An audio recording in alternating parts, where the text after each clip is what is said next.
तो देखो हम लोग जो चैप्टर पढ़ने वाले हैं उस चैप्टर का नाम है कैलोरीमेट्री। और कैलोरीमेट्री में हम लोग किस एनर्जी के बारे में पढ़ने वाले हैं? हीट एनर्जी के बारे में पढ़ने वाले हैं। तो हीट एनर्जी को क्या चीज से रिप्रेजेंट किया जाता है? क्यू से रिप्रेजेंट किया जाता है, ठीक है। और हीट एनर्जी क्या होता है? हीट एनर्जी वो एनर्जी है जो कि हाई टेम्परेचर बॉडी से लो टेम्परेचर बॉडी की तरफ फ्लो करता है। समझ में आया? अगर कोई बॉडी ज्यादा टेम्परेचर पे, किसी बॉडी का ज्यादा टेम्परेचर है मतलब उसके पास ज्यादा हीट एनर्जी है, और किसी बॉडी का कम टेम्परेचर है मतलब उसके पास कम हीट एनर्जी है। तो हीट एनर्जी कहाँ से कहाँ फ्लो करता है? हाई टेम्परेचर बॉडी से लो टेम्परेचर बॉडी। और ये हीट एनर्जी क्यों होता है? हीट एनर्जी होता है पोटेंशियल एनर्जी और काइनेटिक एनर्जी ऑफ मॉलिक्यूल्स के कारण। हम लोग को पता है कि हर एक सब्सटेंस मॉलिक्यूल से बना हुआ है। तो एक सब्सटेंस एक बॉडी में मॉलिक्यूल्स के पास जितना ज्यादा पोटेंशियल एनर्जी और काइनेटिक एनर्जी होगा, हम उस बॉडी का हीट एनर्जी क्या होगा? उतना ही ज्यादा होगा। मान लो हम लोग एग्जांपल लेते हैं जैसे सॉलिड का। तो सॉलिड में क्या होता है? मॉलिक्यूल सब बहुत पास पास रहता है, और सॉलिड में मॉलिक्यूल्स पास पास रहता है, और तो मॉलिक्यूल्स के बीच में मॉलिक्यूलर अट्रैक्शन भी क्या होगा? बहुत स्ट्रांग होगा। अरे सॉलिड में मॉलिक्यूलर अट्रैक्शन क्या रहता है? स्ट्रांग होता है। मतलब सॉलिड के मॉलिक्यूल्स के पास ज्यादा पोटेंशियल एनर्जी है। और साथ ही साथ सोच लो कि मॉलिक्यूल्स ना अपने जगह पे बहुत ज्यादा कस के वाइब्रेट कर रहा है। मतलब मॉलिक्यूल्स के पास बहुत ज्यादा क्या है? काइनेटिक एनर्जी भी है। तो जिसके पास ये दोनों एनर्जी ओवरऑल ज्यादा होगा उसके पास हीट एनर्जी क्या होगा? ज्यादा होगा। और जिसके पास ओवरऑल ये दोनों एनर्जी कम होगा उसके पास हीट एनर्जी क्या होगा? कम होगा। अब देखो इस हीट एनर्जी का यूनिट क्या होता है? जूल होता है, क्योंकि एनर्जी है तो एनर्जी को कौन सा यूनिट में मेजर किया जाता है? जूल। उसके अलावा अदर यूनिट भी है हीट एनर्जी का, वो है कैलोरी। और कैलोरी और जूल में क्या रिलेशन है? 1 कैलोरी 4.2 जूल होता है, जो कि इक्वल टू है 4.186 जूल। समझ में आया? एक्चुअली इसका वैल्यू 1 कैलोरी का वैल्यू है 4.186 जूल, जिसको हम लोग अप्रोक्सीमेटली 4.2 जूल बोल सकते हैं।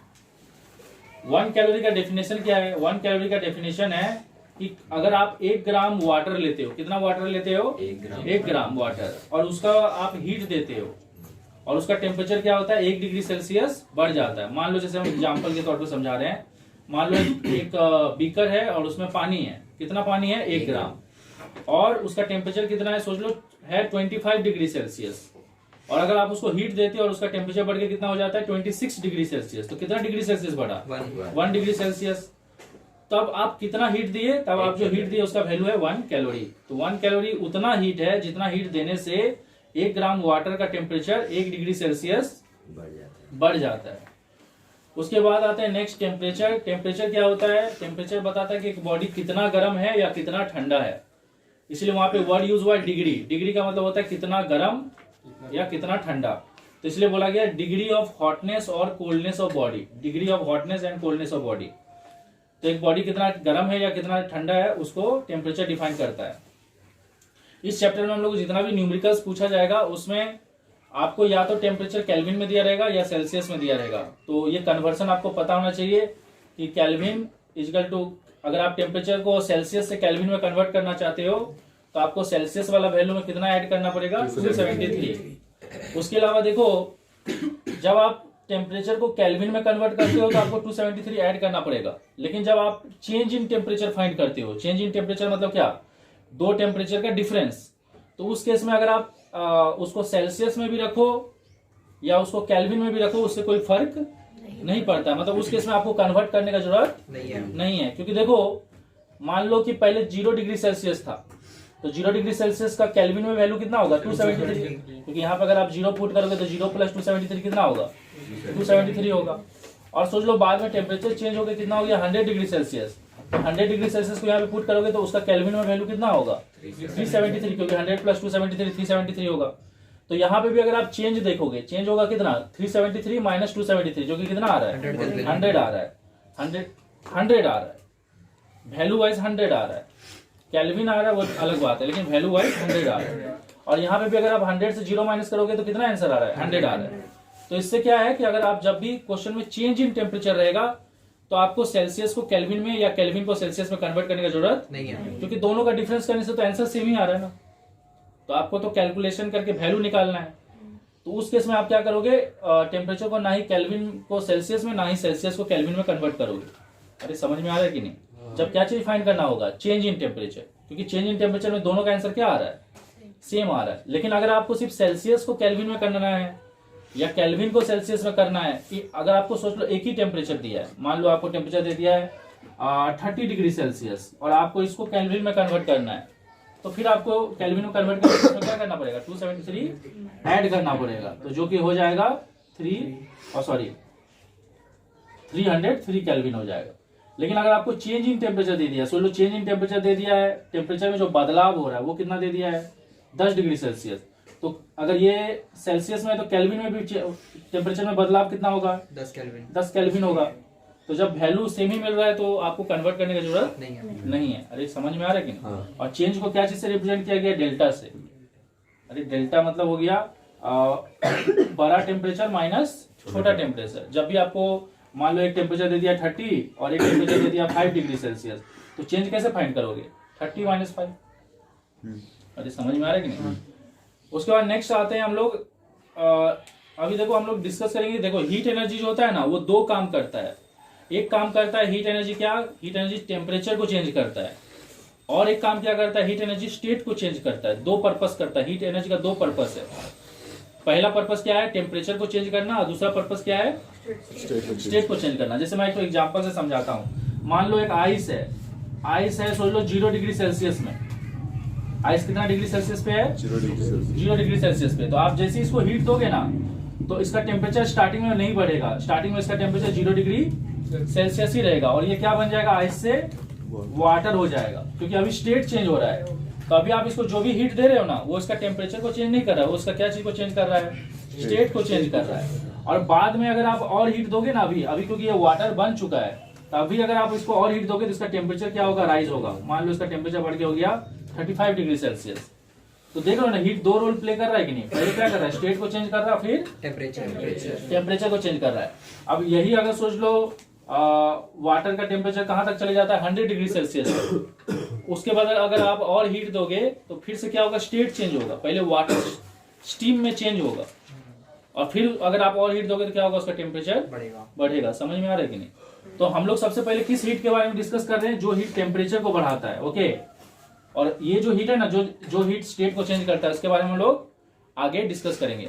और याद रखना, जो हीट स्टेट को चेंज करता है वो टेम्परेचर को चेंज नहीं करता, और जो हीट टेम्परेचर चेंज करता है वो स्टेट को चेंज नहीं करता है। समझ में आया कि नहीं? तो सबसे पहले हम लोग कौन सा हीट के बारे में डिस्कस करने वाले हैं, हीट एनर्जी जो कि टेम्परेचर को चेंज करता है। तो वो जो हीट एनर्जी है ना, जो टेम्परेचर को चेंज करता है, वो क्या क्या चीज के ऊपर डिपेंड करता है, वो सब्सटेंस के मास के ऊपर डिपेंड करता है। सीधा सा बात है, सब्सटेंस के मास के ऊपर डिपेंड करेगा कि नहीं। आप जितना ज्यादा सब्सटेंस लोगे, आपको उतना उसका टेम्परेचर बढ़ाने के लिए उतना ज्यादा हीट देना पड़ेगा। मान लो अगर हम 1 ग्राम वाटर लिए, तो उसका टेम्परेचर को 1 डिग्री सेल्सियस बढ़ाने के लिए मुझे 1 कैलोरी हीट देना पड़ रहा है। अगर हम 2 ग्राम वाटर लेंगे तो मुझे 2 कैलोरी लेना पड़ेगा, 3 ग्राम लेंगे तो 3 कैलोरी लेना पड़ेगा। अरे समझ रहे हो कि नहीं? क्वांटिटी बढ़ने से आपको हीट भी तो लगेगा ना ज्यादा। अरे खाना कम पका रहे हो तो कम हीट लगेगा, ज्यादा पका रहे हो तो ज्यादा हीट लगेगा। ओके, नेक्स्ट क्या है, जो हीट टेम्परेचर को चेंज करता है वो टेम्परेचर चेंज पे भी डिपेंड करता है, क्योंकि सीधा सा बात है, ये हीट क्या कर रहा है, टेम्परेचर को चेंज कर रहा है। तो जितना ज्यादा आप हीट दोगे, टेम्परेचर में भी चेंजेस क्या आएगा, उतना ज्यादा आएगा। कम हीट दोगे तो टेम्परेचर कम चेंज होगा, ज्यादा हीट दोगे तो टेम्परेचर ज्यादा। तो ये हीट जो होता है, ये मास के ऊपर डिपेंड करता है, बॉडी का, मतलब जिस बॉडी को आप हीट दे रहे हो, और दूसरा उस बॉडी का टेम्परेचर कितना चेंज हो रहा है उसके ऊपर भी डिपेंड करता है। तो इन दोनों पे डिपेंड करता है। और यहाँ पे अगर आप इस डिपेंडेंस, मतलब ये जो है ना, ये इन दोनों पे क्या होता है, डिपेंड करता है। तो अगर आप ये प्रोपोर्शनल को हटाओगे ना, तो यहाँ पे इक्वल टू आ जाएगा और यहाँ पे कांस्टेंट आ जाएगा। इस कांस्टेंट को क्या बोलते हैं, स्पेसिफिक हीट कैपेसिटी। और इसको क्या चीज से रिप्रेजेंट किया जाता है, स्मॉल सी से रिप्रेजेंट किया जाता है। और स्पेसिफिक हीट कैपेसिटी का डेफिनेशन क्या है वो हम लोग आगे डिस्कस करेंगे। उसके अलावा याद रखना, ये स्मॉल सी को क्या चीज से रिप्रेजेंट किया जाता है, स्पेसिफिक हीट कैपेसिटी। मतलब स्मॉल सी को स्पेसिफिक हीट कैपेसिटी बोला जाता है। लेकिन अगर आपको एग्जाम में पूछ देगा हीट कैपेसिटी निकालने, तो हीट कैपेसिटी का मतलब स्मॉल सी नहीं है। हीट कैपेसिटी का मतलब है C इंटू M, जिसको C डैश से रिप्रेजेंट किया जाता है। ओके, अरे समझ में आ रहा है कि नहीं? जो आपका हीट कैपेसिटी है उसको C से रिप्रेजेंट किया जाता है, और जो कि आपका हीट कैपेसिटी जो आपका स्पेसिफिक हीट कैपेसिटी है ना, उसको C से रिप्रेजेंट किया जाता है। और जो कि आपका हीट कैपेसिटी है ना, उसको कैपिटल C से रिप्रेजेंट किया जाता है, और उसके ऊपर क्या लगा जाता है, ऐसे डैश लगा जाता है, और उसका वैल्यू कितना होता है, C इंटू M। अब दोनों का डेफिनेशन अलग अलग है। तो एग्जाम में अगर आपको हीट कैपेसिटी निकालने बोलेगा तो आपको इनडायरेक्टली ये पूरा निकालने बोल रहा है, और अगर आपको एग्जाम में स्पेसिफिक हीट कैपेसिटी निकालने बोलेगा तो आपको सिर्फ क्या निकालने बोल रहा है, स्मॉल सी निकालने बोल रहा है। इसके बारे में हम लोग और अच्छा से भी आगे डिस्कस करेंगे। समझ में आया सब? पॉजिटिव। तो देखो हम लोग उस हीट के बारे में ऑलरेडी डिस्कस कर चुके हैं, जो हीट क्या करता है, टेम्परेचर को चेंज करता है। और उस हीट का फॉर्मूला क्या होता है, CM डेल्टा टी। जहाँ पे डेल्टा टी है चेंज इन टेम्परेचर, जहाँ पे आप बड़े टेम्परेचर से छोटे टेम्परेचर को क्या करोगे, माइनस करोगे। और M है मास ऑफ बॉडी, और C है स्पेसिफिक हीट कैपेसिटी, और CM को एक साथ क्या बोलते हैं, हीट कैपेसिटी। तो आप यहाँ पे हम क्या डिफाइन करने वाले हैं, यहाँ पे हम लोग हीट कैपेसिटी और स्पेसिफिक हीट कैपेसिटी को डिफाइन करने वाले हैं। तो हम लोग जानते हैं फॉर्मूला क्या है, Q equal to CM delta T, और CM को C डैश बोलते हैं जो कि हीट कैपेसिटी है। तो हम क्या लिख सकते हैं, C डैश इक्वल टू क्या लिख सकते हैं, Q बाई डेल्टा टी लिख सकते हैं। अरे क्योंकि ये तो C डैश हो गया ना, तो ये डेल्टा टी क्या होगा, इधर डिवाइड हो जाएगा। तो C डैश का वैल्यू क्या हो जाएगा, C डैश का दो वैल्यू होगा, एक तो हो गया CM और एक हो गया Q बाई डेल्टा टी। तो इसके हिसाब से इसका डेफिनेशन क्या होगा, इसके हिसाब से डेफिनेशन होगा amount of heat energy required to raise the temperature of body by 1 degree Celsius और 1 degree kelvin, to raise the temperature of body by 1 degree Celsius और 1 केल्विन। क्योंकि देखो टेम्परेचर को बढ़ा रहे हैं मतलब क्या कर रहे हैं, टेम्परेचर को हम लोग चेंज कर रहे हैं। और जब टेम्परेचर को चेंज करते हैं तो उसका सेल्सियस वैल्यू और केल्विन वैल्यू क्या होता है, सेम होता है। ये समझ में आया कि नहीं? तो किसी भी बॉडी का टेम्परेचर को अगर आप 1 डिग्री सेल्सियस बढ़ाते हो या 1 केल्विन बढ़ाते हो, उस टाइम जो उसको हीट लगता है उसको क्या बोलते हैं, हीट कैपेसिटी। और यहाँ पे उस बॉडी का मास से कोई लेना देना नहीं है। सिंपली कोई भी बॉडी, एनी बॉडी, कोई भी बॉडी ले लो, उसको आप हीट दे रहे हो और उसका टेम्परेचर अगर 1 डिग्री सेल्सियस बढ़ जा रहा है तो आप जो उसको हीट दे रहे हो वो उसका बॉडी का क्या है, हीट कैपेसिटी है। मतलब वो उतना हीट से अपना टेम्परेचर को 1 डिग्री सेल्सियस बढ़ा सकता है। मान लो कि एक छोटा सा आयरन पीस है, उसको हम हीट दे रहे हैं और उसका टेम्परेचर 1 डिग्री सेल्सियस बढ़ जा रहा है, तो उसको जो हीट दे रहे हैं वो उसको जितना हीट दे रहे हो उसका क्या है, हीट कैपेसिटी। और एक तो बड़ा सा आयरन पीस है और उसको भी हम हीट दे रहे हैं, उसका भी टेम्परेचर कितना बढ़ जा रहा है, 1 डिग्री सेल्सियस बढ़ जा रहा है। तो उस बड़ा सा आयरन पीस को जो हीट दे रहे हैं वो भी क्या है, उसका हीट कैपेसिटी। पर फर्क क्या है, छोटा वाला आयरन का हीट कैपेसिटी कम है और बड़ा वाला आयरन का हीट कैपेसिटी क्या है, ज्यादा है। समझ में आ रहा है कि नहीं? ओके, नेक्स्ट है आपका specific heat capacity. Specific heat capacity कैसे निकलेगा, उसके लिए यहाँ पे Q के नीचे M भी डिवाइड होगा और डेल्टा T भी डिवाइड होगा, दोनों डिवाइड हो जाएगा। तो यहाँ पे इसका डेफिनेशन क्या है, amount of heat energy required to raise the temperature of unit mass of substance. मतलब यहाँ पे सब्सटेंस का मास को भी कंसिडर करना है। और कितना टेम्परेचर बढ़ाया जाएगा, 1 डिग्री सेल्सियस या 1 केल्विन। मान लो कि आप 1 ग्राम आयरन लिए और उसको आप हीट दे रहे हो और उसका टेम्परेचर ना 1 डिग्री सेल्सियस बढ़ गया। और आप 1 ग्राम कॉपर लिए, आप उसको भी हीट दिए, उसका भी टेम्परेचर 1 डिग्री सेल्सियस बढ़ गया। लेकिन आप क्या गौर करोगे कि 1 ग्राम आयरन के लिए हो सकता है अलग, मतलब हो सकता है ज्यादा हीट लगा हो, और 1 ग्राम कॉपर के लिए क्या होगा हो, कम हीट लगा हो। ये समझ में आ रहा है कि नहीं? तो हर सब्सटेंस का अपना स्पेसिफिक हीट कैपेसिटी क्या है, अलग अलग है। इस केस में आप क्या फाइंड करते हो कि टोटल हीट कितना लगा। हीट कैपेसिटी में आप लोग क्या डिटरमाइन करते हो कि एक बॉडी को कितना टोटल हीट देना पड़ा 1 डिग्री सेल्सियस बढ़ाने के लिए। और यहाँ पे आप डिटरमाइन करते हो, इस केस में आप क्या करते हो, दो बॉडी लेते हो जिनका मास क्या है, सेम है, लेकिन दोनों सब्सटेंस क्या है, अलग अलग है। समझ में आया कि नहीं? तो ये हम लोग को बताता है, एक सब्सटेंस का नेचर बताता है कि कौन सब्सटेंस ज्यादा हीट लेके अपना टेम्परेचर बढ़ा रहा है और यहाँ पे दूसरा सब्सटेंस कम हीट लेके अपना टेम्परेचर को बढ़ा रहा है। तो ये सब्सटेंस का नेचर बताता है। कोई सब्सटेंस कम हीट लेके भी 1 डिग्री सेल्सियस टेम्परेचर राइज कर लेगा, कोई सब्सटेंस ज्यादा हीट लेके अपना टेम्परेचर को 1 डिग्री सेल्सियस राइज कर लेगा। लेकिन ये बताता है कि एक बॉडी का मास के हिसाब से, मतलब एक बॉडी का साइज के हिसाब से वो कितना हीट लेगा अपने टेम्परेचर को 1 डिग्री सेल्सियस बढ़ाने के लिए। क्योंकि सीधा सा बात है, एक छोटा बॉडी कम हीट लेगा और एक बड़ा बॉडी क्या लेगा, ज्यादा हीट लेगा। तो यहाँ पे मास को मेंशन नहीं किया जा रहा है, लेकिन इस केस में क्या किया जा रहा है, दोनों का मास को क्या लिया जा रहा है, सेम लिया जा रहा है। अरे समझ में आया कि नहीं? जैसे हम लोग 1 ग्राम कॉपर भी लिए और 1 ग्राम आयरन भी लिए। अब हो सकता है कि आयरन ज्यादा हीट ले और कॉपर क्या ले, कम हीट। तो आयरन का हीट कैपेसिटी ज्यादा होगा, कॉपर का क्या होगा, कम होगा। ये समझ में आया? यहाँ पे कुछ लिस्ट ऑफ सब्सटेंस है जिसका स्पेसिफिक हीट कैपेसिटी मेंशन है, स्पेसिफिक हीट कैपेसिटी। ओके, अच्छा ठीक है। इसके ऊपर जाने से पहले हम लोग पहले ये डिस्कस कर लेते हैं, इसका यूनिट क्या होगा हीट कैपेसिटी का। क्योंकि ये हीट बाय टेम्परेचर है तो इसका यूनिट क्या होगा, जूल पर केल्विन होगा या जूल पर सेल्सियस होगा, कुछ भी लिख सकते हो आप।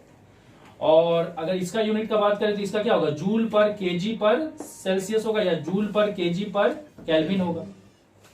अरे समझ में आ रहा है, क्योंकि इसका यूनिट जूल है, इसका केजी है, इसका सेल्सियस है, या इसका जूल है, इसका केजी है, इसका केल्विन है। देख रहे हो, joule KG inverse kelvin inverse है, लेकिन यहाँ पे सिर्फ जूल केल्विन इनवर्स, क्योंकि यहाँ पे मास को कंसीडर नहीं किया गया है। अब देखो यहाँ पे कुछ सब्सटेंस का स्पेसिफिक हीट कैपेसिटी दिया है, जैसे कि वाटर, आइस और कॉपर। आप यहाँ पे गौर कर सकते हो जो चीज की वाटर का जो स्पेसिफिक हीट कैपेसिटी है वो सबसे ज्यादा है, और वाटर का स्पेसिफिक हीट कैपेसिटी सबसे ज्यादा होने के कारण क्या होता है, वाटर को बहुत सारा पर्पस के लिए यूज किया जाता है। तो आपको एग्जाम में अगर इन सब में से कुछ भी पर्पस पूछेगा तो आप वहां पे एक ही रीजन लिखोगे, बिकॉज पानी का स्पेसिफिक हीट कैपेसिटी क्या है, बहुत ज्यादा है। जैसे मैं आपको एक एक करके सारा इसका पर्पस को एक्सप्लेन करता हूँ, ठीक है। यहाँ पे बहुत सारा इसका एप्लीकेशन है। जैसे पहला एप्लीकेशन है कि समुद्र किनारे में जो एरिया होता है ना, वो हमेशा मॉडरेट टेम्परेचर रहता है, ना ही उसका टेम्परेचर, मतलब समुद्र किनारे का जो एरिया रहता है वहां का टेम्परेचर ना ही बहुत ज्यादा होता है ना ही बहुत कम होता है। क्योंकि देखो दिन के टाइम में क्या होता होगा, धूप जो सन का जो लाइट है वो पानी पे भी गिर रहा होगा और जमीन पे भी गिर रहा होगा, तो जमीन तो बहुत गर्म हो जा रहा होगा। लेकिन पानी का क्योंकि स्पेसिफिक हीट कैपेसिटी क्या बहुत ज्यादा है, तो उसको अपना टेम्परेचर को 1 डिग्री सेल्सियस बढ़ाने के लिए क्या चाहिए, बहुत ज्यादा हीट चाहिए। अब बहुत ज्यादा हीट के लिए सनलाइट को क्या करना पड़ेगा, बहुत देरी तक गिरना पड़ेगा, तो पानी तब तक क्या रहेगा, ठंडा ही रहेगा। अरे क्योंकि पानी गर्म नहीं हो जाएगा ना तुरंत, जमीन तो जल्दी से गर्म हो जाएगा, क्योंकि जमीन का जो स्पेसिफिक हीट कैपेसिटी है ना वो क्या है, काफी कम है।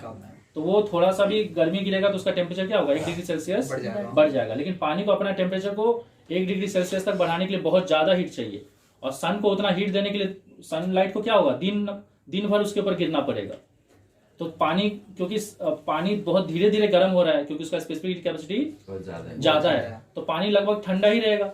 और जमीन गर्म हो चुका है तो पानी की तरफ से क्या होगा, ठंडा हवा जमीन की तरफ जाएगा, तो मौसम क्या रहेगा, ठंडा, मतलब ठंडा नहीं रहेगा, मॉडरेट रहेगा, ठंडा और गर्म मिक्स होकर मॉडरेट रहेगा। रात के टाइम में क्या होगा, क्योंकि दिन भर सनलाइट गिरा है और क्योंकि जमीन का स्पेसिफिक, मतलब मिट्टी जो है उसका स्पेसिफिक हीट कैपेसिटी क्या है, कम है, तो रात के टाइम में क्या होगा, वो अपना हीट जल्दी छोड़ देगा अपना टेम्परेचर को 1 डिग्री सेल्सियस घटाने के लिए। ऐसा जरूरी नहीं कि स्पेसिफिक हीट कैपेसिटी का डेफिनेशन है टेम्परेचर को बढ़ाने के लिए कितना हीट चाहिए और एट द सेम टाइम कितना घटाने के लिए भी चाहिए। अरे समझ में आ रहा है, अगर आप 1 ग्राम सब्सटेंस लिए, उसका टेम्परेचर को आप 1 डिग्री सेल्सियस बढ़ा रहे हो, तब जो हीट लगा वो भी उसका स्पेसिफिक हीट है। और अगर आप 1 ग्राम सब्सटेंस लिया, उसका टेम्परेचर 1 डिग्री सेल्सियस घट रहा है, तब जो वो हीट लॉस किया वो भी स्पेसिफिक हीट है। समझ में आएगी नहीं। तो जमीन का क्योंकि स्पेसिफिक हीट कैपेसिटी कम है, तो वो जल्दी जल्दी रात को क्या करेगा, अपना सारा गर्मी निकाल देगा ताकि उसका टेम्परेचर 1 डिग्री सेल्सियस ड्रॉप हो जाए। पर क्योंकि पानी दिन भर गर्म हुआ है, समझ में आएगी नहीं, तो रात होते होते क्या होगा, पानी पूरा तरह से गर्म हो चुका होगा, ठीक है। तो रात के टाइम में क्या होगा, पानी गर्म है और जमीन क्या है, ठंडा हो गया। तो अब क्या होगा, जमीन की तरफ से ठंडा हवा पानी की तरफ जाएगा और ओवरऑल मौसम कैसा हो जाएगा, मॉडरेट हो जाएगा। अरे समझ में आ रहा है कि आगे लिखा है कि हॉट वाटर बोतल आर यूज्ड फॉर फर्मेंटेशन। हम लोग का जब चोट उठ लगता है तो गरम गरम पानी का सेक लेते हैं, क्यों, क्योंकि गर्म पानी का स्पेसिफिक हीट कैपेसिटी क्या है, ज्यादा है, तो वो ज्यादा देरी तक हम लोग को गर्मी दे सकता है ताकि उसका टेम्परेचर क्या हो सके, 1 डिग्री सेल्सियस ड्रॉप हो सके। समझ में आ रहा है कि नहीं। अगर सुन लो आप कोई लोहा हुआ से अपने आप को सेक लोगे तो वो क्या करेगा, बहुत जल्दी अपना गर्मी छोड़ देगा 1 डिग्री सेल्सियस अपना टेम्परेचर को घटाने के लिए, और उससे क्या होगा, आपका स्किन बर्न हो जाएगा। लेकिन पानी क्या करता है, उसका स्पेसिफिक हीट कैपेसिटी ज्यादा होने के कारण वो धीरे धीरे अपना हीट को छोड़ता है 1 डिग्री सेल्सियस घटाने के लिए, तो आपको लंबे टाइम तक क्या होगा, गर्मी मिलते रहेगा और आप सेक ले सकते हो। अरे समझ में आ रहा है, क्योंकि पानी अपने अंदर बहुत ज्यादा गर्मी स्टोर करके रखता है 1 डिग्री सेल्सियस टेम्परेचर बढ़ाने के लिए। तो अगर वो बहुत ज्यादा गर्मी स्टोर करके रखता है तो बहुत ज्यादा गर्मी को छोड़ेगा भी ना। देख रहे हो ना, सिर्फ अपना 1 केल्विन टेम्परेचर बढ़ाने के लिए वो 4200 जूल हीट अपने अंदर स्टोर करके रखता है, तो इतना हीट को छोड़ने में भी तो टाइम लगेगा ना।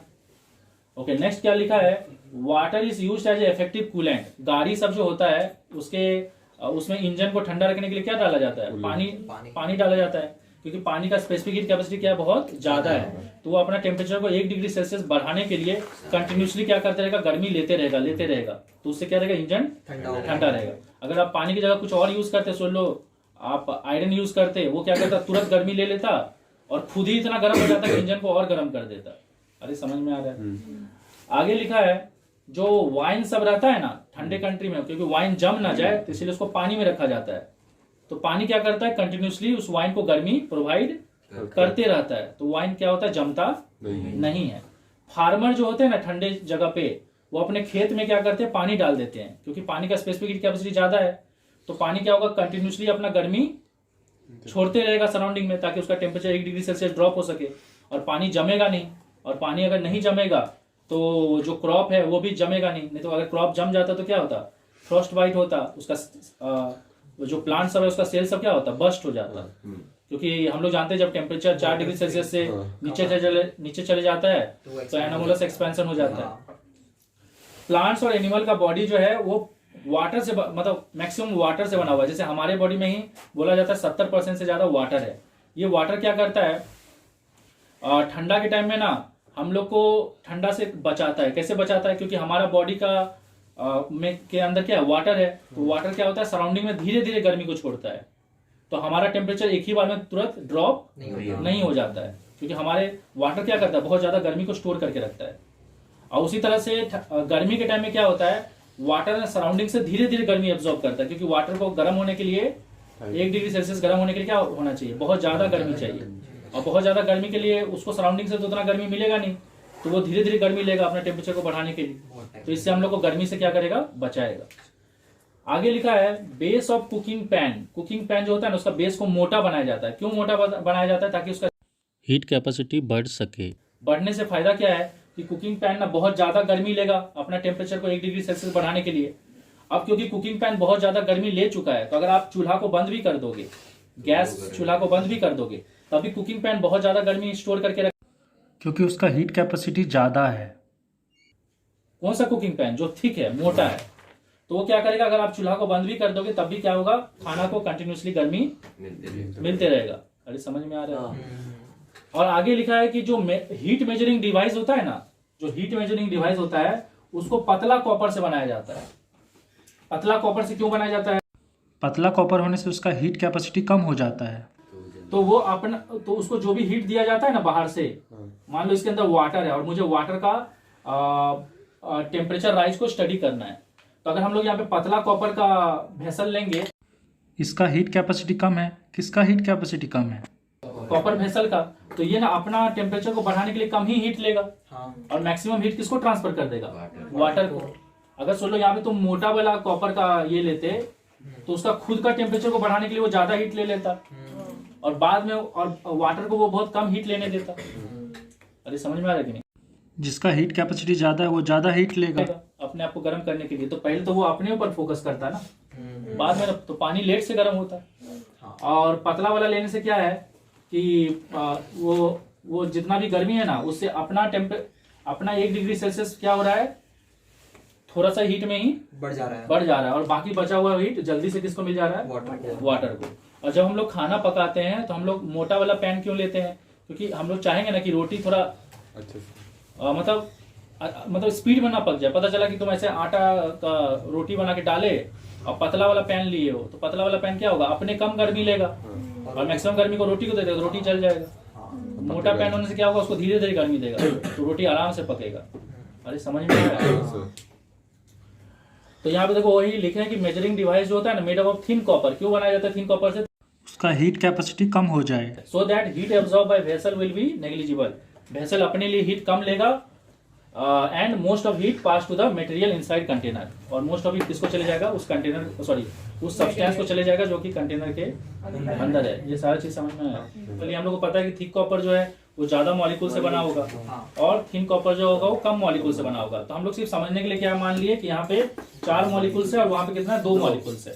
अब सोच लो स्टार्टिंग में हम सोच लो कि 20 जूल हीट एनर्जी इसको दे रहे हैं। तो पहले ये जान लो कि टेम्परेचर का डेफिनेशन क्या होता है काइनेटिक थ्योरी के हिसाब से। टेम्परेचर का डेफिनेशन काइनेटिक थ्योरी के हिसाब से क्या होता है, average kinetic energy of all molecules constituting a body. मतलब एक बॉडी में जितना भी मॉलिक्यूल्स है ना, उन सभी मॉलिक्यूल्स का जो अगर आप एवरेज काइनेटिक एनर्जी फाइंड कर लो।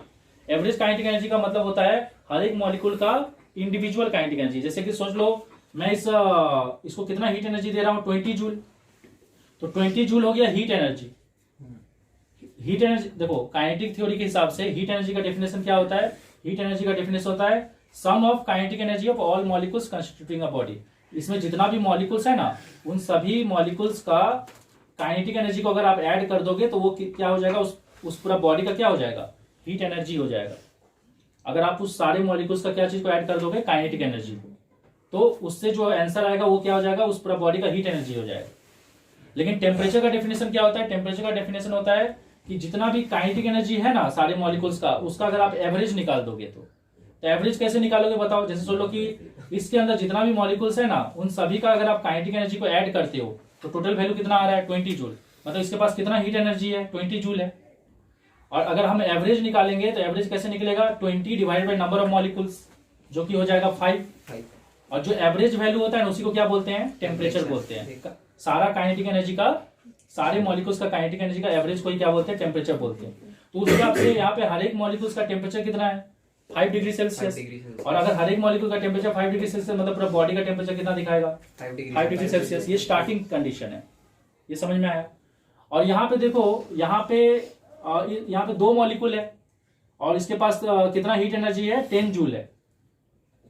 मतलब इसका काइनेटिक एनर्जी का सम कितना है, 10 जूल है। और अगर हम यहाँ पे फाइंड करेंगे टेम्परेचर, तो टेम्परेचर कैसे फाइंड करते हैं, काइनेटिक एनर्जी का एवरेज। तो एवरेज कैसे करेंगे, जितना काइनेटिक एनर्जी है डिवाइड बाय 2। तो इसका टेम्परेचर भी कितना है, 5 डिग्री सेल्सियस। तो स्टार्टिंग में इस बॉडी का टेम्परेचर भी 5 डिग्री सेल्सियस है और इस बॉडी का टेम्परेचर भी 5 डिग्री सेल्सियस है। लेकिन सीधा सा बात है, क्योंकि ये बॉडी बड़ा है तो इसके पास ज्यादा हीट एनर्जी है, और ये बॉडी छोटा है तो इसके पास क्या है, कम हीट एनर्जी है। अब हम लोग क्या कर रहे हैं, अब हम लोग को ना इसका टेम्परेचर को 1 डिग्री सेल्सियस बढ़ाना है। तो इसका टेम्परेचर को 1 डिग्री सेल्सियस बढ़ाने का मतलब क्या हो गया, 5 से कितना करना है, 6 करना है। और इसका टेम्परेचर को भी क्या करना है, 1 डिग्री सेल्सियस बढ़ाना है, मतलब 5 से कितना करना है, 6 करना है।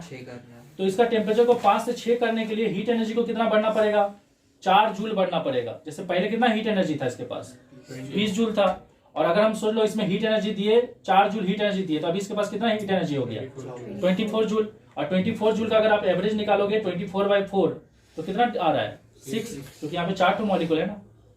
अरे समझ में आ रहा है कि नहीं? तो यहाँ पे हर एक मॉलिक्यूल का टेम्परेचर बढ़ के कितना हो गया, 6 डिग्री सेल्सियस। कितना हीट देने से, मतलब इस सब्सटेंस को हम एक्स्ट्रा कितना हीट दिए, 4 जूल दिए। जब 4 जूल हम हीट दिए तो इसका ओवरऑल हीट एनर्जी कितना हो गया, 24 जूल। और अगर हम लोग यहाँ पे इसका टेम्परेचर फाइंड करेंगे तो टेम्परेचर क्या होता है, एवरेज होता है। तो 24 डिवाइडेड बाय 4 कर देंगे, कितना हो गया, 6। तो टेम्परेचर 1 डिग्री सेल्सियस बढ़ा ना। और यहाँ पे देखो, यहाँ पे भी मुझे टेम्परेचर को 1 डिग्री सेल्सियस बढ़ाना है। तो टेम्परेचर को 1 डिग्री सेल्सियस बढ़ाने के लिए मुझे हीट एनर्जी को कितना बढ़ाना पड़ेगा, पहले 10 था तो अभी उसको कितना करना पड़ेगा, 12 करना पड़ेगा। मतलब कितना हीट एनर्जी ऐड करना पड़ेगा, 2 जूल। और अगर हम लोग इसका एवरेज फाइंड करें तो कितना हो जाएगा, 12/2 6 डिग्री सेल्सियस। समझ में आया कि नहीं? तो टेम्परेचर, अब यहाँ पे कुछ चीज गौर करो, यहाँ पे टेम्परेचर को 1 डिग्री सेल्सियस बढ़ाने के लिए कितना हीट देना पड़ा, 4 जूल देना पड़ा। और यहाँ पे टेम्परेचर को 1 डिग्री सेल्सियस बढ़ाने के लिए कितना हीट देना पड़ा, 2 जूल। तो अगर आप डेफिनेशन देखोगे स्पेसिफिक हीट कैपेसिटी का, तो क्या है, कितना हीट देंगे तो उस 1 ग्राम सब्सटेंस का टेम्परेचर क्या होगा, 1 डिग्री सेल्सियस बढ़ जाएगा। अरे समझ में आ रहा है? तो यहाँ पे ये सब्सटेंस जो है ना, अगर सोच लो ये 1 ग्राम है तो ये क्या होगा, 2 ग्राम होगा। ठीक, समझ में आ रहा है कि नहीं? तो 1 ग्राम का टेम्परेचर को बढ़ाने के लिए, 1 ग्राम का टेम्परेचर को 1 डिग्री सेल्सियस बढ़ाने के लिए कितना हीट देना पड़ा, 2 जूल देना पड़ा। और यहाँ पे सब्सटेंस का क्वांटिटी क्या है, ज्यादा है, तो उसका डबल देना पड़ रहा है हीट एनर्जी। अरे समझ में आ रहा है? तो देखो यहाँ पे 1 ग्राम का टेम्परेचर 1 डिग्री सेल्सियस बढ़ाने के लिए कितना हीट लग रहा है, 2 लग रहा है। और यहाँ पे 2 ग्राम, क्योंकि ये क्वांटिटी वाइज उसके पास ज्यादा मॉलिक्यूल है, इसमें जितना मॉलिक्यूल है इसका में क्या है, उससे डबल मॉलिक्यूल है। तो ये अगर 1 ग्राम है तो ये कितना होगा, 2 ग्राम होगा। तो यहाँ पे 2 ग्राम का टेम्परेचर को 1 डिग्री सेल्सियस बढ़ाने के लिए कितना हीट लग रहा है, 4 जूल लग रहा है, मतलब उसका डबल लग रहा है। तो 2 ग्राम का अगर 4 जूल लग रहा है तो 1 ग्राम का कितना लगेगा, तो 1 ग्राम का क्या लगेगा, 2 जूल लगेगा। समझ में आया कि नहीं? इससे ये पता चलता है कि स्पेसिफिक हीट कैपेसिटी, अगर सब्सटेंस सेम है, मटेरियल सेम है, तो स्पेसिफिक हीट कैपेसिटी क्या होगा, सेम ही होगा, चाहे वो थिक कॉपर हो या थिन कॉपर हो। ये समझ में आया? तो यहाँ क्या पता चला कि अगर मटेरियल सेम है तो स्पेसिफिक हीट कैपेसिटी सेम होगा, लेकिन आप यहाँ देख सकते हो कि इसका हीट कैपेसिटी क्या है, अलग अलग है। ये थिक कॉपर में हम लोग को 4 जूल हीट देना पड़ता है उसका टेम्परेचर को 1 डिग्री सेल्सियस बढ़ाने के लिए, और यहीं पे थिन कॉपर में हम लोग को 2 जूल हीट देना पड़ता है एक्स्ट्रा उसका 1 डिग्री सेल्सियस टेम्परेचर बढ़ाने के लिए। तो हीट कैपेसिटी अलग अलग है, क्योंकि हीट कैपेसिटी होता है कितना हीट देंगे तो एक सब्सटेंस का टेम्परेचर 1 डिग्री सेल्सियस बढ़ जाएगा। तो अगर छोटा साइज़ का सब्सटेंस रहेगा तो उसमें कम हीट लगेगा, और अगर बड़ा साइज़ का सब्सटेंस रहेगा तो उसमें ज़्यादा हीट लगेगा। तो थिन वाला में कम हीट लगेगा और थिक वाला में क्या लगेगा, ज़्यादा हीट लगेगा। लेकिन स्पेसिफिक हीट कैपेसिटी क्या होता है, 1 ग्राम सब्सटेंस का टेम्परेचर को 1 डिग्री सेल्सियस बढ़ाने के लिए कितना हीट चाहिए। तो उस हिसाब से अगर आप देखोगे तो थिन वाला में भी 1 ग्राम का टेम्परेचर को 1 डिग्री सेल्सियस बढ़ाने के लिए 2 जूल लग रहा है, और थिक वाला का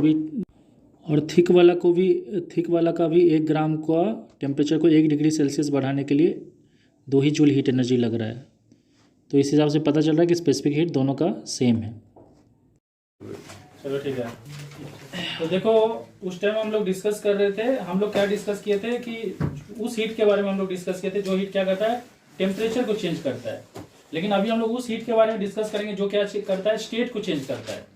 और देखो जो हीट स्टेट को चेंज करता है ना, वो हीट तभी काम करेगा जब या तो सॉलिड लिक्विड में बदलते रहेगा या लिक्विड गैस में बदलते रहेगा।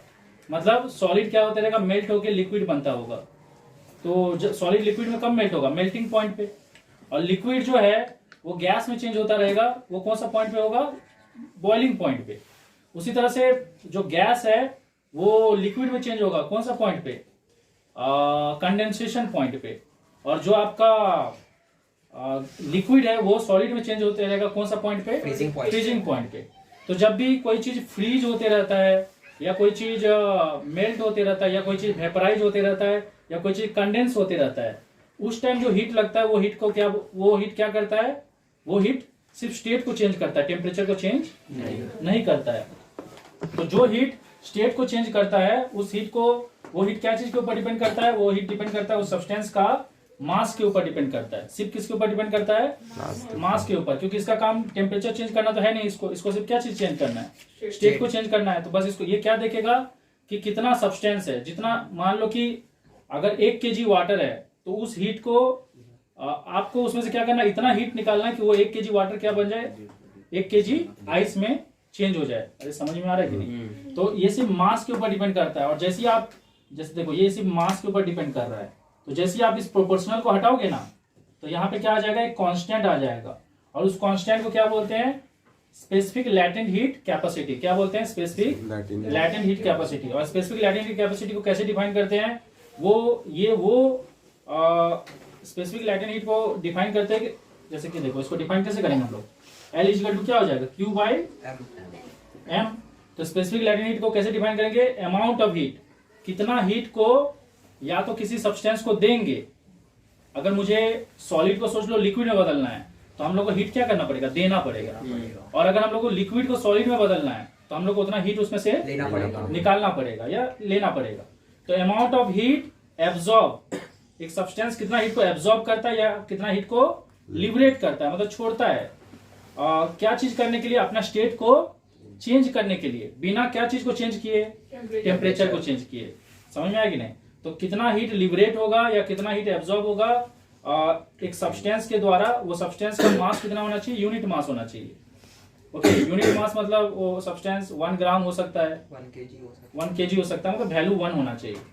और मतलब कितना हीट देंगे या कितना हीट उसमें से निकालेंगे ताकि वो सब्सटेंस अपना क्या कर लेगा, स्टेट को चेंज कर लेगा बिना टेम्परेचर को चेंज किए। ये सब समझ में आया। तो जैसे आप यहाँ पे एक तो एग्जांपल देखो, इस ग्राफ को देखो, इस ग्राफ को बोला जाता है हीटिंग कर्व। और ये कर्व जो है वो किसके किसके बीच में बना हुआ है, एक कर्व बना हुआ है टेम्परेचर और टाइम के बीच में बना हुआ है। तो देखो 0 डिग्री सेल्सियस जो है ना वो आइस का मेल्टिंग पॉइंट है और वाटर का क्या है, फ्रीजिंग पॉइंट है। तो 0 डिग्री सेल्सियस पे क्या होगा, आइस वाटर में चेंज होते रहेगा और वाटर आइस में चेंज होते रहेगा। मतलब यहाँ पे वाटर और आइस दोनों एग्जिस्ट करेगा। समझ में आ रहा है कि नहीं। लेकिन जैसे ही टेम्परेचर 0 डिग्री सेल्सियस थोड़ा सा भी ज्यादा होगा तो पूरा का पूरा आइस किस में बदल जाएगा, वाटर में बदल जाएगा। तो यहाँ पे जो आइस वाटर में बदल रहा है और वाटर जो आइस में बदल रहा है, तो 0 डिग्री सेल्सियस पे, तो यहाँ पे टेम्परेचर चेंज नहीं हो रहा है। आप देख सकते हो आइस किस में बदल रहा है, वाटर में बदल रहा है। लेकिन आइस का टेम्परेचर भी कितना है, 0 है, और वाटर का टेम्परेचर भी कितना है, 0 है। तो यहाँ पे दोनों एग्जिस्ट कर रहा है। लेकिन जैसे टेम्परेचर थोड़ा सा भी ज्यादा होगा ना, वो जीरो से थोड़ा भी ज्यादा, जैसे चलो 0 से हो गया 0.1 हो गया, तो वो पूरा का पूरा आइस किस में बदल जाएगा, वाटर में। तो यहां तक कौन सा हीट काम कर रहा है, लैटेंट हीट काम कर रहा है। लेकिन जैसे टेम्परेचर बढ़ने लगेगा कौन सा हीट काम करेगा, स्पेसिफिक हीट। और फिर देखो ये स्पेसिफिक हीट क्या करेगा, इसका टेम्परेचर, वाटर का टेम्परेचर को बढ़ाते जाएगा। कब तक बढ़ाएगा, जब तक कि 100 डिग्री सेल्सियस ना आ जाए, क्योंकि वाटर का बॉइलिंग पॉइंट क्या है, 100 डिग्री सेल्सियस। जैसे ही 100 डिग्री सेल्सियस आएगा ना, अगेन वाटर का टेम्परेचर चेंज होना बंद हो जाएगा और वाटर किस में बदलने लगेगा, स्टीम में बदलने लगेगा। और कौन सा प्रोसेस स्टार्ट हो जाएगा, वेपराइजेशन। वेपराइजेशन को बॉइलिंग भी बोलते हैं। और वाटर का बॉइलिंग पॉइंट कितना है, 100 डिग्री सेल्सियस। ये समझ में आया। अब देखो यहाँ पे लैटेंट हीट कैपेसिटी जो है, इसका यूनिट क्या होगा, क्योंकि ये हीट बाय मास है, तो हीट का यूनिट जूल होता है और मास का यूनिट केजी होता है, तो जूल पर केजी होगा। और ये वाला एक तो आपको याद रखना है, latent heat of fusion of ice, मतलब एक आइस को पिघलाने के लिए, मतलब 1 केजी आइस को पिघलाने के लिए कितना हीट चाहिए, तो ये आपको याद रखना है। क्योंकि इससे रिलेटेड आपको एप्लीकेशन बेस्ड क्वेश्चन पूछा जा सकता है। जैसे हम लोग वहां पे आपको याद क्या क्या करने को बोले थे, वाटर का स्पेसिफिक हीट कैपेसिटी लर्न करने बोले थे, कॉपर का बोले थे, और एक तो किसका बोले थे, आइस का बोले थे।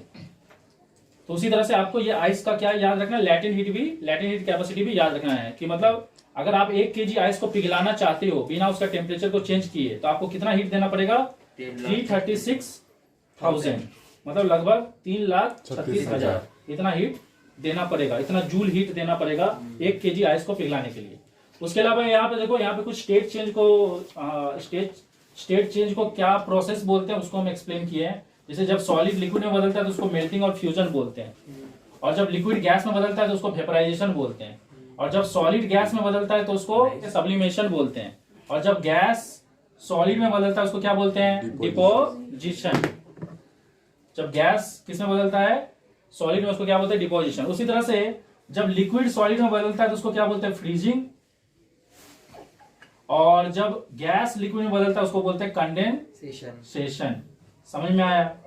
अब देखो जैसे एक एग्जांपल देके बता रहे हैं, जैसे नेप्थलीन जो होता है ना, या एमोनियम क्लोराइड जो होता है, वो सॉलिड स्टेट में रहता है, लेकिन जब आप उसको हीट करोगे तो डायरेक्टली किस में बदल जाएगा, गैस में बदल जाएगा। और गैस से सॉलिड में बदलने को क्या बोलते हैं, डिपोजिशन। जैसे कि देखो वाटर वेपर ना, अगर बहुत ज्यादा ही ठंडा टेम्परेचर है ना, मान लो टेम्परेचर 0 डिग्री सेल्सियस से नीचे है, तो वाटर वेपर ना डायरेक्टली किस में कन्वर्ट हो जाएगा, आइस में कन्वर्ट हो जाएगा। अगर आप वाटर वेपर को सराउंडिंग में रिलीज करोगे ना, तो वो डायरेक्टली किस में बदल जाएगा, आइस में, मतलब स्नो में बदल जाएगा।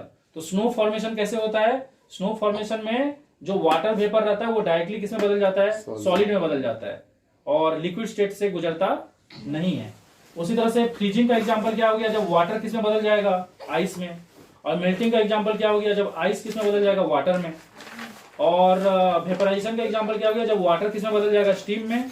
और कंडेंसेशन का एग्जांपल क्या हो गया, जब स्टीम क्या में बदल जाएगा, वाटर में। ये सारा चीज आपको समझ में आया। अब देखो यहाँ पे कुछ एप्लीकेशन बेस्ड क्वेश्चन दिया है, कि लिखा है कि snow does not melt all at once, सारा का सारा स्नो एक ही बार में पिघलता नहीं है। क्यों नहीं पिघलता है, क्योंकि स्नो का लैटेंट हीट ऑफ फ्यूजन क्या है, बहुत ज्यादा होता है। और स्नो का लैटेंट हीट ऑफ फ्यूजन ज्यादा होने के कारण क्या है, कि स्नो को, अगर 1 केजी स्नो को पिघलाना है तो आपको बहुत ज्यादा हीट चाहिए, और इतना हीट सराउंडिंग से डायरेक्टली मिलता, तो उतना हीट को, आइस को उतना हीट लेने के लिए क्या होगा, एक लंबा टाइम लगेगा। अगर आपके सराउंडिंग में उतना हीट अवेलेबल नहीं है, तो आपको उतना हीट सराउंडिंग से एक्सट्रैक्ट करने के लिए क्या होगा, लंबा टाइम लगेगा। और जब लंबा टाइम लगेगा आइस को उतना हीट एक्सट्रैक्ट करने के लिए, तो आइस क्या होगा, धीरे धीरे पिघलेगा ना। लेकिन अगर सराउंडिंग से उसको उतना ज्यादा हीट मिल जाएगा, तो आइस क्या होगा, जल्दी पिघल जाएगा। तो स्नो धीरे धीरे क्यों पिघलता है, क्योंकि अगर आपको पूछेगा स्नो धीरे धीरे क्यों पिघलता है, तो आप बोलोगे, उसका आंसर लिखोगे, क्योंकि आइस का जो लैटेंट हीट ऑफ फ्यूजन है वो बहुत ज्यादा है, और उतना हीट उसको तुरंत अवेलेबल नहीं होता है, मतलब सराउंडिंग से क्विकली अवेलेबल नहीं होता है। सराउंडिंग से उसको थोड़ा थोड़ा हीट मिलता है, इसलिए क्या होता है, बहुत स्लोली मेल्ट होता है। नेक्स्ट लिखा है, water in lakes and ponds does not freeze all at once. जो तालाब का पानी होता है या नदी का पानी होता है, वो एक ही बार में फ्रीज नहीं हो जाता है, क्योंकि आइस का जो लैटेंट हीट ऑफ फ्यूजन है ना, वो क्या है, बहुत ज्यादा है। तो अगर वाटर को आइस में बदलना है ना, तो वाटर को क्या करना पड़ेगा, बहुत ज्यादा हीट को रिलीज करना पड़ेगा सराउंडिंग में, और उतना हीट रिलीज करने में टाइम लगता है, तो इसीलिए बहुत जल्दी वाटर जम नहीं जाएगा, वाटर को जमने में टाइम लगेगा, क्योंकि उसको बहुत ज्यादा हीट को सराउंडिंग में छोड़ना पड़ेगा, तब जाके वो वाटर आइस में कन्वर्ट होगा।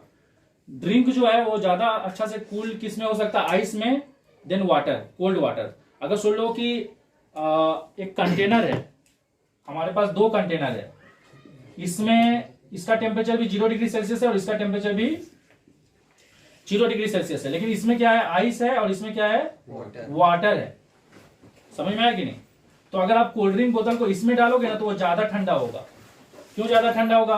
क्योंकि आइस क्या करेगा, इससे गर्मी ले लेगा और खुद को किस में बदल लेगा, वाटर में बदल लेगा। लेकिन अगर आप वाटर में डालोगे तो वाटर तो उससे गर्मी नहीं लेगा ना, लेकिन वाटर भी गर्मी लेगा, लेकिन वाटर गर्मी लेके क्या करेगा, अपना टेम्परेचर को बढ़ाएगा। लेकिन आइस जो गर्मी लेगा वो उससे वो क्या करेगा, अपना स्टेट को चेंज करेगा। और आइस को अपना स्टेट को चेंज करने के लिए बहुत ज्यादा हीट चाहिए। अरे समझ में आ रहा है कि नहीं? तो इतना ज्यादा हीट को वो कोल्ड ड्रिंक बोतल से क्या कर सकता है, खींच सकता है। तो ज्यादा अच्छा ठंडा कौन करेगा, आइस करेगा। अरे समझ में आ रहा है कि वाटर का स्पेसिफिक हीट कैपेसिटी कितना है, 4200 जूल पर केजी पर केल्विन।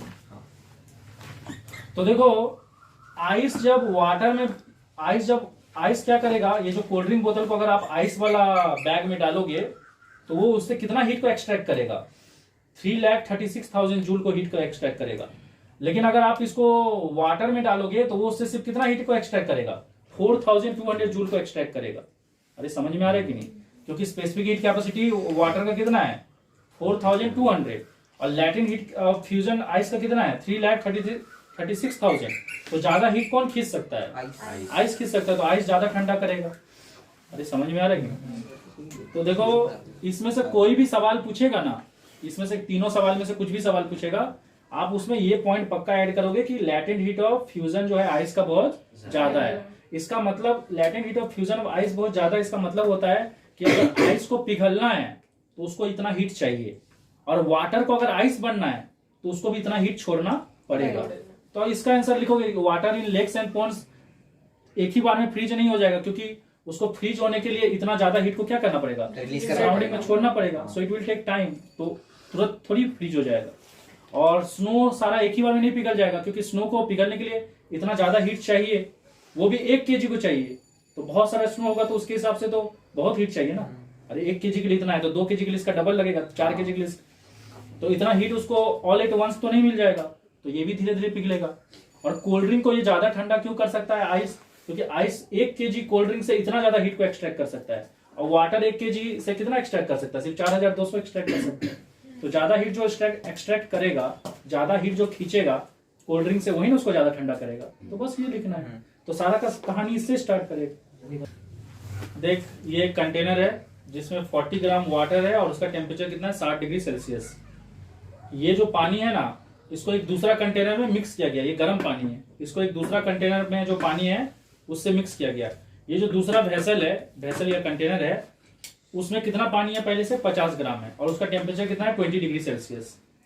तो सीधा सा बात है कि अगर मैं इस गर्म पानी को इस 20 डिग्री सेल्सियस वाला पानी से मिला दूं तो इस पानी का टेम्परेचर क्या होगा, गिरेगा। और क्योंकि ये पहले गर्म था और इस पानी को हम लोग ठंडा पानी में डाल रहे तो इसका टेम्परेचर गिरेगा ना। और ये पानी क्योंकि पहले ठंडा था, उसमें ये गर्म पानी आने के कारण इसका टेम्परेचर क्या होगा, बढ़ेगा। और फाइनली ये दोनों मिक्स होके एक अलग टेम्परेचर आ जाएगा। तो देखो ये इसका टेम्परेचर है और ये वाला जो टेम्परेचर है वो इसका टेम्परेचर है, और जब इन दोनों को मिला दिया गया तो उन दोनों का मिक्सचर का टेम्परेचर कितना है, 30 डिग्री सेल्सियस। समझ में आएगी? तो ये जो है ना, ये हीट को क्या कर रहा है, लॉस कर रहा है, और ये क्या कर रहा है, हीट को गेन कर रहा है। अब देखो ये कितना हीट लॉस किया, तो हीट लॉस यहाँ पे हम लोग फाइंड करेंगे ये कितना हीट को लॉस किया। अब क्योंकि यहाँ पे हीट लॉस के कारण क्या हो रहा है, टेम्परेचर चेंज हो रहा है ना, तो यहाँ पे जो हमारा रिलेशन आएगा वो इन टर्म ऑफ क्या आएगा, स्पेसिफिक हीट। अरे समझ में आ रहा है कि? तो यहाँ पे देखो हमारा फॉर्मूला क्या है, Q = CM ΔT। तो C का वैल्यू कितना हो गया, क्योंकि यहाँ पे वाटर है ना, तो CW, और MW जो डैश लिखे वो किसका वैल्यू हो जाएगा, 40 ग्राम का। और इसका टेम्परेचर कितना चेंज हुआ, 60 से 30, तो 60 - 30, इससे हम लोग को ये पता चल गया कि हीट लॉस कितना हुआ। अरे समझ में आया कि नहीं? अब हीट गेन हो रहा है, हीट गेन कौन कर रहा है, ये गेन करेगा क्योंकि इसका टेम्परेचर कम है। तो यहाँ पे वाटर कितना हीट गेन कर रहा है वो भी हम लोग इसी फॉर्मूला से निकालेंगे। तो वाटर का स्पेसिफिक हीट कैपेसिटी कितना है, CW, जो कि यहाँ पे भी वही होगा और यहाँ पे भी वही होगा, क्योंकि दोनों जगह वाटर ही यूज हो रहा है ना। और मास ऑफ वाटर यहाँ अलग है, तो यहाँ पे हम लोग कितना पुट करेंगे 50। अब क्योंकि देखो यहाँ भी मास ऑफ वाटर दिया और यहाँ भी मास ऑफ वाटर दिया, लेकिन दोनों अलग अलग पानी है, इसलिए हम इसको MW डैश से रिप्रेजेंट किया और इसको MW से। बाकी इसका टेम्परेचर कितना चेंज हो रहा है 30 माइनस 20। अरे समझ में आ रहा है कि नहीं? हमेशा आपको बड़ा टेम्परेचर से छोटा टेम्परेचर माइनस करना है। लेकिन इस क्वेश्चन में और क्या दे दिया है कि आपको ना ये जो भेसल है ना, ये भेसल जिस ये वाला पानी को इस पानी से मिलाया जा रहा है, मतलब ये वाला पानी को लेके ना इसमें डाल दिया जा रहा है। तो आपको ना ये भेसल का क्या निकालने बोला है, हीट कैपेसिटी। ये भेसल का क्या निकालने बोला है, हीट कैपेसिटी। तो मुझे एक चीज बताओ, पहले जितना टेम्परेचर इस पानी का था उतना ही टेम्परेचर भेसल का भी होगा। समझ में आ रहा है कि नहीं? अब बाद में इसका टेम्परेचर जितना बढ़ेगा भेसल का टेम्परेचर भी क्या होगा, उतना ही बढ़ेगा। तो यहाँ पे हम लोग भेसल कितना हीट गेन करेगा, भेसल हीट कितना गेन करेगा, अरे ये हीट लॉस कर रहा है, और यहाँ पे हीट गेन कौन कौन कर रहा है, ये वाटर कर रहा है एज वेल एज वो भेसल भी कर रहा है। तो भेसल कितना हीट गेन करेगा, specific heat of vessel, mass of vessel, उसी फॉर्मूला के हिसाब से। और टेम्परेचर चेंज कितना हो रहा है 30 माइनस 20। नहीं समझ में आया? अब हम लोग का एक लॉ होता है जिसको क्या बोलते हैं, प्रिंसिपल ऑफ, एक लॉ होता है जिसको बोलते हैं principle of calorimetry. Principle of calorimetry क्या बोलता है कि जितना एक हॉट बॉडी हीट को लॉस करेगा उतना ही कोल्ड बॉडी हीट को गेन करेगा। तो हम लोग को क्या इक्वेशन यूज करना है, heat loss by hot body is equal to heat gain by cold body. ये आपको समझ में आ रहा है? तो अभी हम लोग क्या करेंगे, हीट लॉस का वैल्यू कितना है, देखो यहाँ पे पुट करते हैं। तो हीट लॉस का वैल्यू कितना है, हम लोग क्या हो जाएगा Q1 इक्वल टू हो जाएगा इसको Q2 नाम दे देते हैं, और इसको क्या नाम दे देते हैं Q3। तो Q1 इक्वल टू क्या हो जाएगा Q2 प्लस Q3, क्योंकि ये हीट को लॉस कर रहा है और भेसल और ये पानी हीट को गेन कर रहा है। तो यहाँ पे अभी हम लोग वैल्यू पुट करेंगे। तो Q1 का वैल्यू कितना हो जाएगा, CW का वैल्यू कितना है 4.2, मास ऑफ वाटर कितना दे दिया है 40 ग्राम, और इसका टेम्परेचर चेंज कितना हो गया 60 माइनस 30 हो गया। ये समझ में आया? हाँ। उसके बाद हम लोग का Q2 का वैल्यू कितना हो गया, CW specific heat of capacity of water, जो कि 4.2 है, और मास ऑफ वाटर कितना है 50 ग्राम, तो 50 ग्राम लिखेंगे। और यहाँ पे टेम्परेचर चेंज कितना हो रहा है 30 माइनस 20 10। ये समझ में आ गया? प्लस ये भी हीट गेन कर रहा है ना, तो हम लोग को तो हीट कैपेसिटी निकालने बोला है, तो इसलिए हम लोग को ना हीट कैपेसिटी मतलब कि हम लोग को ये दोनों का कॉम्बिनेशन निकालने बोला है। और हीट कैपेसिटी को हम लोग किससे रिप्रेजेंट करते हैं, CV डैश। अरे जैसे हीट कैपेसिटी इन दोनों का कॉम्बिनेशन होता है ना, जिसको हम लोग C डैश से रिप्रेजेंट करते हैं, बताए थे ना ये? तो हम लोग को यहाँ पे लिख देते हैं CV डैश इंटू 10। तो यहाँ पे क्या आ जाएगा CV डैश इंटू, और यही हम लोग को निकालना है। यहाँ तक आपको समझ में आया? तो देखो इसका वैल्यू अगर आप लोग फाइंड करोगे तो कितना आ रहा है 5040। इसका वैल्यू अगर आप लोग फाइंड करोगे तो उसका वैल्यू आ रहा है 2100, और ये तो है 10 इंटू CV डैश, तो ये वाला इधर आके माइनस हो जाएगा, तो कितना हो जाएगा 2940, मतलब ये इससे ये माइनस हो जाएगा। तो और ये जो 10 है ना वो इसमें डिवाइड हो जाएगा, तो कितना आ जाएगा 294 जूल पर केल्विन, जो कि इसका यूनिट है। ये आपको समझ में आया? तो देखो इस क्वेश्चन में ना आपको temperature versus amount of heat का ग्राफ दे दिया, ठीक है। और आपको ये जो ग्राफ है ना वो एक सॉलिड का ग्राफ है। वो सॉलिड क्या हो रहा है, सॉलिड का पहले टेम्परेचर राइज हो रहा है, फिर 80 डिग्री सेल्सियस में क्या हो रहा है, सॉलिड मेल्ट हो रहा है, और फिर उसके बाद फिर से उसका टेम्परेचर क्या हो रहा है, राइज हो रहा है। इस चीज को ग्राफिकली यहाँ पे दिखाया गया है। आपको क्वेश्चन में उस सॉलिड का जो स्पेसिफिक हीट कैपेसिटी है ना, मतलब उसका मतलब अगर आप 1 kg सॉलिड का टेम्परेचर अगर आप 1 डिग्री सेल्सियस बढ़ाना चाहते हो तो आपको सॉलिड को कितना हीट देना पड़ेगा, 500 जूल हीट देना पड़ेगा। तो उसका स्पेसिफिक हीट कैपेसिटी दे दिया है।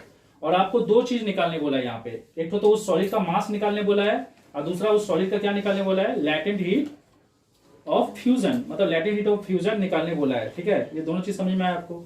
तो सबसे पहले हम लोग मास निकालने पे फोकस करते हैं। तो मुझे एक चीज बताओ, यहाँ पे जो ये हीट दिया है, देखो यहाँ पे 1000 लिखा हुआ है, यहाँ पे 2000 लिखा है, वहां पे 3000 लिखा है। तो यहाँ 0 से लेके 1000 के बीच में कितना डिवीजन है ना, उसको पहले काउंट करो आप लोग। 0 से लेके 1000 के बीच में कितना डिवीजन है, डिवीजन मतलब 2 लाइन का बीच का जगह।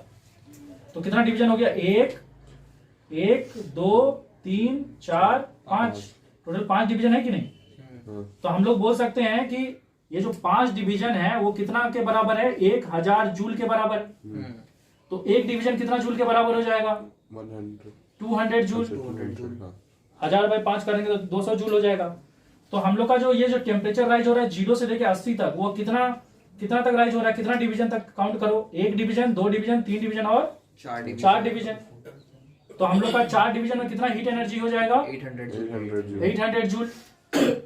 तो हम लोग यहाँ पे ये 800 जूल मतलब हम लोग यही वाला हीट को क्यों ले रहे हैं, हम लोग इधर का हीट या उधर का हीट क्यों नहीं ले रहे हैं, क्योंकि हम लोग के पास क्या अवेलेबल है,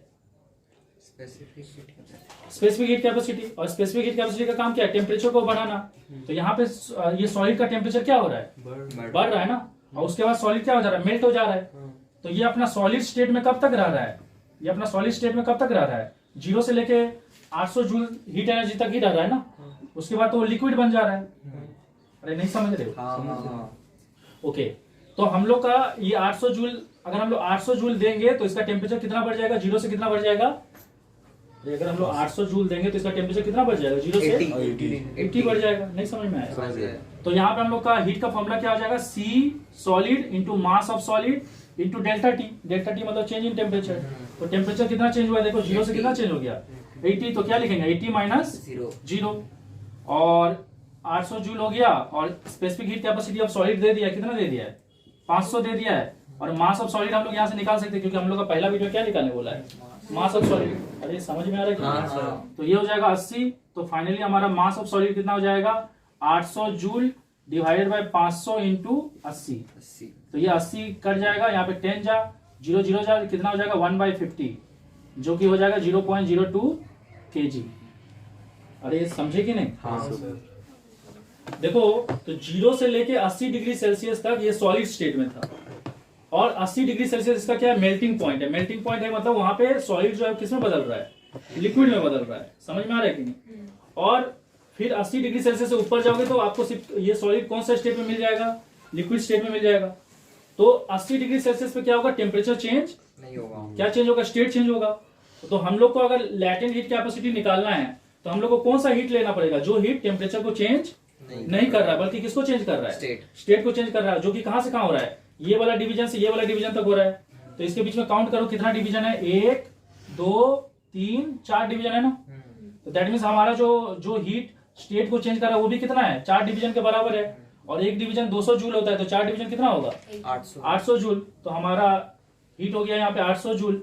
और ये हीट क्या कर रहा है, स्टेट को चेंज कर रहा है, सॉलिड को लिक्विड में बदल रहा है। तो यहाँ पे ले लेंगे mass of solid into latent heat capacity, मतलब latent heat of fusion of solid, यही होता है ना। तो ये हो जाएगा 800 divided by mass of solid. तो 800 डिवाइडेड बाय 1/50, क्योंकि मास ऑफ सॉलिड कितना आया था 1/50। तो ये पलट के कितना हो जाएगा, 800 इंटू 50।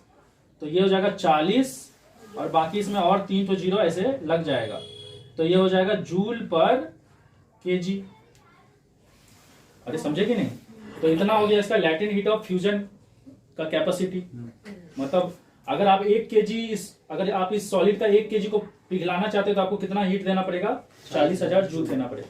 नहीं समझे? समझ आता है। तो और क्वेश्चन है, ये क्वेश्चन अगर देखो, यहाँ पे एक वेसल है और वेसल में पानी है, ठीक है। वेसल का मास कितना दे दिया, 100 ग्राम, और इसके अंदर जो पानी है उसका मास कितना दे दिया, 150 ग्राम। ये आपको समझ में आया? बोला इसमें कितना आइस को डालेंगे तो इसका टेम्परेचर जो है ना 30 डिग्री सेल्सियस से घट के कितना हो जाएगा, 5 डिग्री सेल्सियस। ये समझ में आया? बोला इसमें कितना आइस को डालेंगे, मतलब इनडायरेक्टली आपको क्या निकालने बोला है, मास ऑफ आइस निकालने बोला है। समझ में आया? तो आइस का अगर टेम्परेचर मेंशन नहीं रहेगा ना तो आपको बाय डिफॉल्ट क्या मानना है कि आइस का टेम्परेचर कितना है, 0 डिग्री सेल्सियस। तो आइस का टेम्परेचर है 0 डिग्री सेल्सियस। तो देखो ये तो समझ में आ रहा है कि जब इसमें हम लोग आइस डालेंगे तो ये अपना हीट को लॉस करेगा। कौन कौन हीट लॉस करेगा, वाटर भी हीट लॉस करेगा और वेसल भी हीट लॉस करेगा, क्योंकि अगर इनिशियली इस वाटर का टेम्परेचर 30 डिग्री सेल्सियस था तो इस वेसल का टेम्परेचर भी कितना था, 30 डिग्री सेल्सियस। तो जब आप इसमें आइस को डालोगे तो ये लोग क्या करेगा, ये दोनों ही क्या करेगा, हीट को लॉस करेगा। तो ये तो समझ में आ रहा है। और आइस क्या करेगा, हीट को गेन करेगा, क्योंकि आइस का टेम्परेचर तो 0 था ना। लेकिन आइस का टेम्परेचर डायरेक्टली 5 डिग्री सेल्सियस नहीं हो जाएगा, क्योंकि आइस सॉलिड स्टेट में है। तो पहले आइस क्या होगा, लिक्विड में चेंज होगा। अरे समझ में आ रहा है कि आइस 0 डिग्री सेल्सियस पे है ना, तो आइस डायरेक्टली आइस का टेम्परेचर 5 डिग्री सेल्सियस नहीं पहुंच जाएगा। आइस को पहले किस में बदलना पड़ेगा, वाटर में बदलना पड़ेगा। तो देख लो आइस पहले मेल्ट हुआ और फिर मेल्ट होने के बाद जब वाटर बन गया, उस वाटर का टेम्परेचर कितना बढ़ के हो गया, 5 डिग्री सेल्सियस। समझ में आया? तो यहाँ पे हीट लॉस कौन कौन कर रहा है, वाटर कर रहा है और वेसल कर रहा है। वाटर कितना हीट लॉस करेगा, mass of water into specific heat capacity of water into temperature, जो टेम्परेचर चेंज हो रहा है 30-5। वेसल कितना हीट लॉस करेगा, mass of vessel into specific heat capacity of vessel into इसका जो टेम्परेचर चेंज हो रहा है 30-5। ये समझ में आया। उसके बाद आइस को अगर वाटर में चेंज होना है तो आइस वाटर हीट कितना गेन करेगा, जो हीट गेन करेगा आइस को अगर वाटर में चेंज होना है बिना अपना टेम्परेचर को चेंज किए, तो उस टाइम जो वो हीट गेन करेगा उसको हम लोग क्या बोलेंगे, लैटेंट हीट। तो लैटेंट हीट का फॉर्मूला क्या होता है, mass of ice into latent heat capacity of ice, मतलब लैटेंट हीट ऑफ फ्यूजन। ये समझ में आया ना। और जब ये वाटर का टेम्परेचर बढ़ रहा है तो अभी यहाँ पे कौन सा हीट आएगा, स्पेसिफिक हीट। तो स्पेसिफिक हीट क्या हो जाएगा, मास ऑफ आइस। अब बोलोगे यहाँ पे मास ऑफ आइस ही क्यों लिखे, क्योंकि भले ये आइस वाटर में बदल चुका है लेकिन अभी भी इसका मास तो उसके बराबर ही है ना। अरे समझ में आ रहा है कि नहीं, क्योंकि यही आइस ना वाटर बना है तो मास तो सेम ही रहेगा ना। इसलिए हम यहाँ पे मास ऑफ वाटर नहीं लिखे, क्या लिखे, मास ऑफ आइस, क्योंकि इसका मास उस आइस के बराबर ही है। लेकिन अब क्योंकि ये वाटर बन चुका है तो यहाँ पे क्या आ जाएगा, specific heat capacity of water आ जाएगा। और टेम्परेचर चेंज कितना हो जाएगा, 5-0। नहीं समझे। तो ये हीट को लॉस किया और ये हीट को गेन किया, तो हमारा फाइनली क्या हो जाएगा, हम लोग जानते हैं प्रिंसिपल ऑफ कैलोरीमेट्री क्या बोलता है, heat loss equal to heat gain. ठीक है, तो गर्म बॉडी जितना हीट लॉस करेगा ठंडा बॉडी उतना ही हीट गेन करेगा। तो हीट गेन कौन कौन कर रहा है, मास ऑफ आइस इनटू, तो मास ऑफ आइस दिया हुआ नहीं है, latent heat of fusion ice दे दिया 336, तो यहाँ 336 लिख लेते हैं, प्लस और कौन हीट गेन कर रहा है, वो हीट गेन कर, कौन सा वाटर हीट गेन कर रहा है, जो आइस से पिघल के बना है। तो ये कितना हीट गेन कर रहा है, तो ये हो जाएगा मास ऑफ आइस। और वाटर का स्पेसिफिक हीट कैपेसिटी कितना होता है, 4.2 दे दिया है क्वेश्चन में, मतलब ये क्वेश्चन में दिया हुआ है ये सब। और इनटू टेम्परेचर चेंज कितना हो गया, 5-0 5 हो गया, इक्वल टू यहाँ पे क्या आ जाएगा, Q2 प्लस Q3। ये दोनों हीट को लॉस कर रहा है ना, तो हीट लॉस कितना हो जाएगा, मास ऑफ वाटर कितना दे दिया है 150 ग्राम, और specific heat capacity of water कितना दे दिया है 4.2, और इसका टेम्परेचर चेंज कितना हो रहा है 30-5 25, प्लस मास ऑफ वेसल कितना है 100, specific heat capacity of vessel कितना दे दिया है 0.4, और इसका भी टेम्परेचर कितना चेंज हो रहा है 30 से 5 हो रहा है, मतलब 25। ये समझ में आया आपको। अब यहाँ पे मैं मास ऑफ आइस क्या करूंगा, कॉमन ले लूंगा, तो ब्रैकेट के अंदर क्या बचेगा 336 प्लस 4.2 इंटू 5, तो 4.2 इंटू 5 करोगे तो आंसर कितना आएगा 21 आएगा। ये समझ में आया। और अगर आप इसको सॉल्व करोगे 150 इंटू 4.2 तो इसका आंसर आएगा 15750। और अगर आप इसको सॉल्व करोगे 100 इंटू 0.4 इंटू 25 तो इसका वैल्यू आएगा 1000 जूल। समझ में आया। तो फाइनली हम लोग क्या करेंगे, ये हो जाएगा मास ऑफ आइस और ये दोनों ऐड होके कितना हो जाएगा, ये दोनों ऐड होके हो जाएगा 357। यहां तक समझ में आया। और ये दोनों ऐड होके कितना हो जाएगा, ये दोनों ऐड होके हो जाएगा 16750। अरे समझे कि नहीं। हाँ। तो फाइनली हम लोग क्या करेंगे, अब ये मास ऑफ आइस निकालेंगे। मास ऑफ आइस कैसे निकलेगा, 16750 डिवाइडेड बाय 357। तो इसको अगर आप सॉल्व करोगे तो इसका वैल्यू आ रहा है 46.92 ग्राम। अब मुझे कैसे पता चला कि यूनिट ग्राम होगा, क्योंकि यहाँ पे जो वैल्यू दिया ग्राम में दिया है। अगर आपको ये सब वैल्यू केजी में देता तो आंसर क्या लिखते, केजी। अरे समझ में आया कि नहीं।